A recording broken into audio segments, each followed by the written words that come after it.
इस वीडियो में मैं आपसे बात करूंगा महिला पर्यवेक्षक भर्ती परीक्षा का। जैसा कि आप सबको मालूम है, परिणाम जारी हो चुका है। अब इस वीडियो में मैं आपसे बात करूंगा कैटेगरी वाइज कौन सी रैंक की महिला स्टूडेंट डॉक्यूमेंट वेरिफिकेशन के लिए सेफ जोन में है, उसके बारे में चर्चा करूंगा।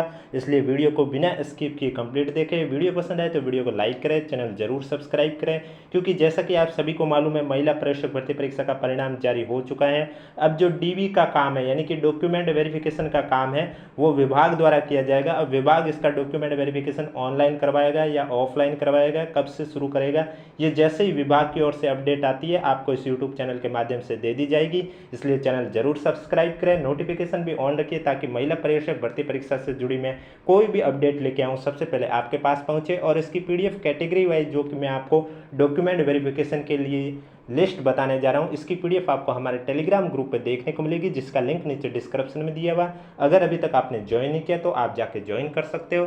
तो चलिए वीडियो स्टार्ट करते हैं। वीडियो स्टार्ट करने से पहले एक बार वीडियो को लाइक जरूर कर लीजिए और चैनल सब्सक्राइब कर लीजिए। अब मैं आपको बताने जा रहा हूं कि आप अपनी रैंक के अकॉर्डिंग चेक कर सकते हैं कि आपका डीबी में नाम आएगा या नहीं आएगा। वो कैसे चेक करना है उसके बारे में चर्चा करूंगा, इसलिए वीडियो को बिना स्किप किए कंप्लीट देखना है। तो जैसा कि आप सभी को मालूम है, महिला पर्यवेक्षक भर्ती परीक्षा ये आपके 209 पदों के लिए आयोजित की गई थी। इसमें से नॉन टीएसपी के आपके 164 पद थे। नॉन टीएसपी के कितने पद थे? 164 पद थे। और टीएसपी के आपके 45 पद थे। अब डॉक्यूमेंट वेरिफिकेशन के लिए आप सभी को मालूम है 2 गुना कैंडिडेट को शामिल किया जाता है, यानी कि लगभग 2 गुना इसके तो होते हैं 418, फिर भी वो 450 500 तक स्टूडेंट को शामिल करते हैं। लेकिन मैं आपको 418 के अकॉर्डिंग आपको बता रहा हूँ कि आपका डीबी में नाम आएगा या नहीं आएगा, वो कैसे चेक करना है। कैटेगरी वाइज चेक करूंगा। सबसे पहले जनरल की, फिर एससी, एसटी, ओबीसी, ईडब्ल्यूएस और नॉन टीएसपी, टीएसपी दोनों कैटेगरी की आपको मैं बताऊंगा। तो चलिए वीडियो स्टार्ट करते हैं। सबसे पहले मैं बात करूंगा आपको कैसे चेक करनी है। तो सबसे पहले आपको ये ध्यान रखना है, अगर आपकी रैंक, अगर जनरल में आपकी रैंक 92 के अंदर अंदर आ रही है, फिर चाहे आप कौन सी भी कैटेगरी से हो, चाहे एससी से हो, चाहे एसटी से हो, चाहे ओबीसी से हो, चाहे एमबीसी से हो, चाहे ईडब्ल्यूएस से हो, चाहे जनरल से हो, 92 के अंदर अगर आपके रैंक में नाम आ रहा है तो आपका डॉक्यूमेंट वेरिफिकेशन जरूर होगा। अब जो बाकी की कैटेगरी हैं उन्हें कैसे चेक करनी है कि वो कौन सी रैंक में आ रहे हैं, उसके बारे में भी चर्चा करूंगा। जैसे कि आप सभी को मालूम है, महिला पर्यवेक्षक भर्ती परीक्षा में सिर्फ फीमेल कैंडिडेट के लिए ये भर्ती परीक्षा थी। तो इसमें अगर आपकी रैंक 92 के अंदर आ रही है तो आप सेफ जोन में हो, आपका डॉक्यूमेंट वेरिफिकेशन जरूर होगा। और इसके अलावा अगर आप आर्थिक रूप से कमजोर वर्ग की श्रेणी में आते हो, यानी कि ईडब्ल्यूएस कैटेगरी में आते हो, तो आपको ये ध्यान रखना है कि आपकी कैटेगरी में आपको कैसे चेक करना है। तो आपको जो टॉप के 92 हैं उनके अलावा बाद में जब आपका जो भी रैंक में नाम है, उससे पहले आपको ये चेक करना है कि ईडब्ल्यूएस से और कितनी फीमेल है आपके रोल नंबर से पहले। अगर आपके रोल नंबर से पहले 24 है, या फिर आपका जो लिस्ट में नाम है वो 24 रैंक के अंदर अंदर आता है, तो आपका डीवी जरूर होगा।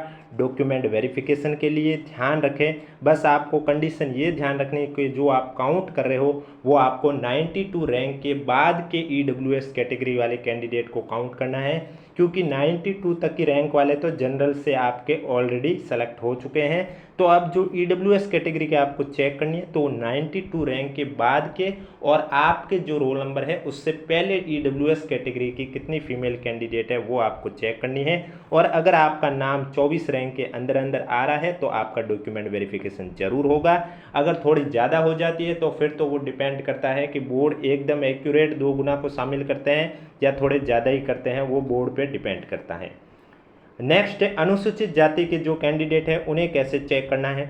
तो उनको भी यही देखना है कि 92 की रैंक के बाद और आपके रोल नंबर है उससे पहले फीमेल कैंडिडेट जनरल से कितनी है, कौन सी कैटेगरी, अनुसूचित जाति में।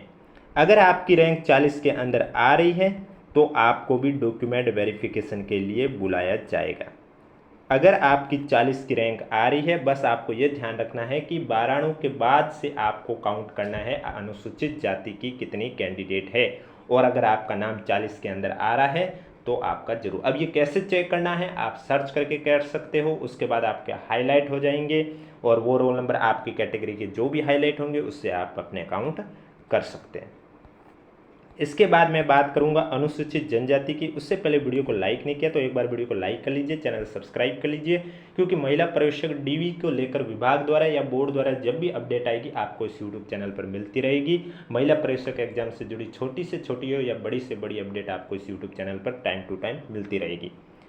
अनुसूचित जनजाति कैटेगरी की महिलाओं को क्या ध्यान रखना है, उन्हें ये देखना है कि अगर उनकी रैंक 12 की रैंक के बाद काउंट करना है और जो आपके रोल नंबर है उससे पहले अगर आपका नंबर 86 के अंदर अंदर आता है तो आपका भी डॉक्यूमेंट वेरिफिकेशन होगा, यानी कि डीवी के लिए आपका भी नाम जरूर आएगा। बस आपको ये ध्यान रखना कहीं आप शुरू से काउंट ना कर लो, 92 के बाद से आपको काउंट करना है, क्योंकि 92 तक है वो सेलेक्ट जनरल के थ्रू हो चुके हैं। इसके बाद नेक्स्ट कैटेगरी जो आती है वो है अन्य पिछड़ा वर्ग, यानी कि ओबीसी कैटेगरी। ओबीसी कैटेगरी में फीमेल जनरल के हैं उसके 50 पद, यानी कि पद आपके 25 है। डॉक्यूमेंट वेरिफिकेशन के लिए 2 गुना को शामिल किया जाता है, इसलिए यहाँ पर मैंने आपके 50 लिखे हैं। तो इसमें आपको यही चेक करना है कि आपके रोल नंबर आपसे पहले 92 के बाद और आपके रोल नंबर से पहले कितने कैंडिडेट ओबीसी जनरल से हैं। अगर ये संख्या 50 के अंदर है तो आपका भी डीवी में नाम जरूर आएगा। ओबीसी कैटेगरी के बाद जो कैटेगरी आपकी आती है अति पिछड़ा वर्ग, एमबीसी कैटेगरी में बात करें तो इसमें आपके 12 पद हैं, यानी कि आपके जो रोल नंबर है, जो रैंक है उससे पहले और 92 के बाद से देखने, उससे पहले मत देखना, 92 के बाद से और आपके रोल नंबर से पहले कितने कैंडिडेट एमबीसी कैटेगरी से हैं। अगर ये संख्या 12 के अंदर आ रही है आपके तो आपका भी डॉक्यूमेंट वेरिफिकेशन में नाम आएगा। अगर 12 में नहीं आ रहा है तो आपका मुश्किल है। इसके बाद शहरिया जाति में बात करें तो शहरिया जाति में जो जनरल फीमेल की है वो 4 के अंदर रैंक आनी कंपलसरी है अगर आपका डॉक्यूमेंट वेरिफिकेशन में नाम चाहिए तो। अब बात करता हूँ हॉरिजॉन्टल रिजर्वेशन का। उससे पहले वीडियो को लाइक कर लीजिए, चैनल जरूर सब्सक्राइब कर लीजिए और ये पीडीएफ आपको हमारा टेलीग्राम ग्रुप पे देखने को मिलेगी, जिसका लिंक नीचे डिस्क्रिप्शन में दिया हुआ है। हॉरिजॉन्टल में दिव्यांगजन में बात करें तो बीएलवी कैटेगरी में 4 रैंक के अंदर अगर आपका नाम आ रहा है तो आपका जरूर सिलेक्शन होगा। एचआई कैटेगरी की बात करें तो 2 रैंक में आपका नाम आया तो आपका डॉक्यूमेंट वेरिफिकेशन जरूर होगा। एलडीसीपी की बात करें तो आपका अगर 2 में नाम आ रहा है तो आपका ज़रूर नाम आएगा डॉक्यूमेंट वेरिफिकेशन के लिए। MISLD की बात करें तो अगर आपके रैंक 2 में आ रही है तो आपका नाम जरूर आएगा। अब दस्तावेज कौन कौन से अपलोड करने हैं, किस क्रम में अपलोड करने हैं, ये फॉर्म कब से स्टार्ट होंगे स्क्रूटनी वाले, ये जब भी अपडेट आएगी आपको इस यूट्यूब चैनल पर मिलती रहेगी। उत्कृष्ट खिलाड़ी की बात करें नॉन टीएसपी में तो अगर आपके 4 के अंदर रैंक आ रही है तो आपका डॉक्यूमेंट वेरिफिकेशन जरूर किया जाएगा।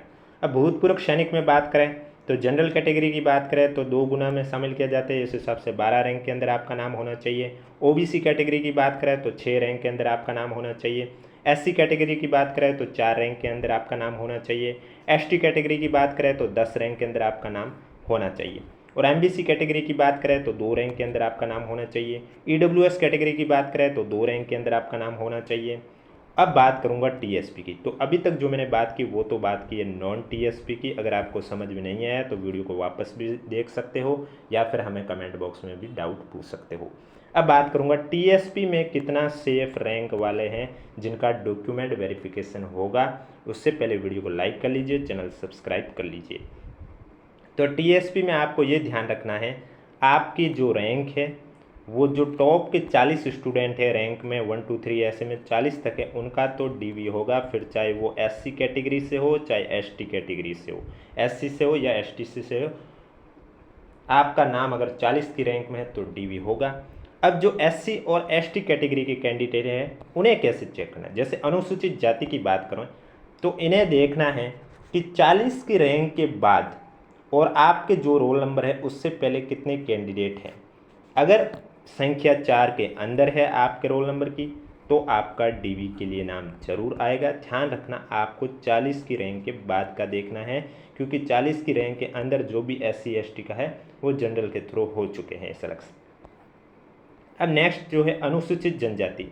तो अनुसूचित जनजाति में भी आपको यही देखना है कि अगर आपकी 42 रैंक के अंदर आपका नाम आ रहा है तो आपको डॉक्यूमेंट वेरिफिकेशन के लिए ज़रूर बुलाया जाएगा। बस आपको ये ध्यान रखना है कि टीएसपी में जो टॉप की 40 रैंक है उसके बाद अनुसूचित जनजाति के कितने स्टूडेंट हैं और जो आपके रोल नंबर है उससे पहले, इसके बीच अगर आपका नाम 42 की रैंक के अंदर अंदर आ रहा है तो आपका डॉक्यूमेंट वेरिफिकेशन ज़रूर होगा।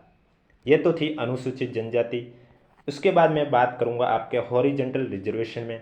तो हॉरिजेंटल रिजर्वेशन में दिव्यांगजन में बात करें तो बीएलवी कैटेगरी में 2 रैंक के अंदर नाम होगा तो डीवी के लिए ज़रूर बुलाया जाएगा।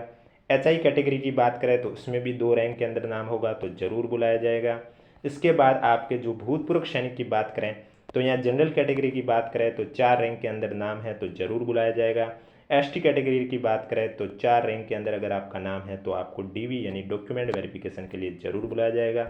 अब आपको कैसे चेक करना है एक बार मैं एग्जाम्पल के थ्रू भी आपको बता देता हूँ अगर कोई स्टूडेंट नहीं समझ पाया तो। जैसे आप नॉन टीएसपी से हो तो मैंने पहले भी बताया था आपको नॉन टीएसपी में 12 के किसी भी कैटेगरी से हो, जैसे कि मैंने मान लिया कि आप ओबीसी कैटेगरी से हो तो आप कैसे चेक करोगे अपने रोल नंबर कि आप ओबीसी कैटेगरी से किस रैंक पर हो। तो सबसे पहले आपको 12 के बाद देखना है। जैसे कि मैंने मान लिया कि आप ओबीसी से कैटेगरी से जैसे कि 133 नंबर पर आ रहे हो, यहाँ पर आपकी जो रैंक है ये मैंने एग्जाम्पल के थ्रू मान ली 133 से। तो अब आपको क्या करना है, जो लिस्ट में 12 के बाद वाले रोल नंबर है, रैंक 12 के बाद वाले रोल नंबर है, वहाँ से लेकर 133 के बीच में आपको ये चेक करना है कि ओबीसी फीमेल कितनी है। सपोज दैट आपका नंबर आता है 12 नंबर पर, यानी कि आपकी ओबीसी फीमेल से आई है 12वीं रैंक। फिर आप जब नीचे मैंने पदों का वर्गीकरण बताया है आपको, उसमें आपको देखना है अन्य पिछड़ा वर्ग यानी कि ओबीसी में कितने तक आप सेफ में हो। तो ओबीसी फीमेल सामान्य आप देख सकते हैं यहाँ पर 50 रैंक तक आप सेफ जोन में हो, आपकी रैंक आई है 12। इसका मतलब कि आपका डॉक्यूमेंट वेरिफिकेशन में नाम जरूर आएगा। तो आपको भी ऐसे ही चेक करना है। अभी भी डाउट है तो कमेंट बॉक्स में पूछ सकते हो, और वीडियो पसंद आए तो वीडियो को लाइक करें, चैनल जरूर सब्सक्राइब करें। जिन कैंडिडेट को रिजल्ट समझ में नहीं आया, डीवी कैसे देके समझ में नहीं आया, तो उन्हें सभी को ये वीडियो शेयर कर दीजिए ताकि उन्हें कोई प्रॉब्लम ना हो। और इसकी पीडीएफ आपको हमारे टेलीग्राम ग्रुप पे देखने को मिलेगी जिसका लिंक नीचे डिस्क्रिप्शन में दिया हुआ। अगर अभी तक आपने ज्वाइन नहीं किया तो आप जाके ज्वाइन कर सकते हो।